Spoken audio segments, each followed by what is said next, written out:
Hello friends, welcome to the channel.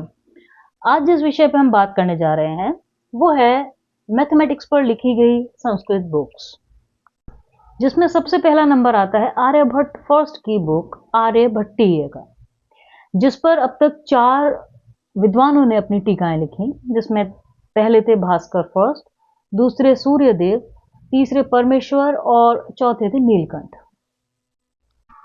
इसी गिनती में दूसरी बुक है ब्रह्मस्फुट सिद्धांत, जो ब्रह्मगुप्त ने लिखी थी।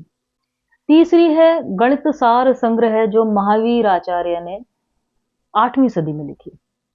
फिर एक मैथमेटिशियन हुए जिनका नाम था श्रीधर, जो 11वीं सेंचुरी के थे, और उन्होंने 3 बुक्स लिखी, जिनमें पहली थी त्रिशक्ति, दूसरी गणित सार और तीसरी थी नवशती।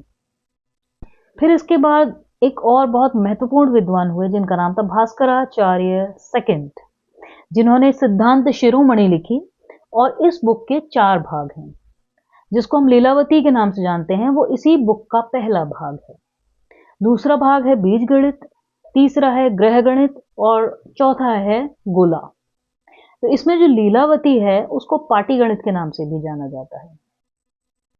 इसके अलावा भास्कराचार्य सेकंड ने 2 बुक्स और लिखी, जिनका नाम था कर्ण कौतूहल और सूर्य सिद्धांत।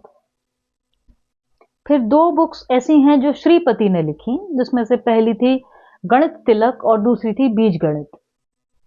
फिर नारायण पंडित ने गणित कौमुदी लिखी, और 10वीं सदी में आर्यभट्ट सेकंड ने आर्य सिद्धांत लिखा।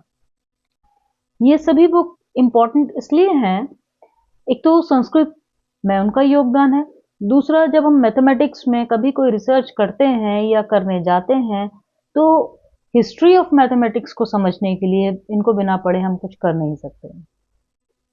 तो कैसी लगी आपको ये जानकारी? अपनी राय अपने कमेंट्स में ज़रूर दें, और चाहें तो लाइक, सब्सक्राइब और शेयर भी कर सकते हैं।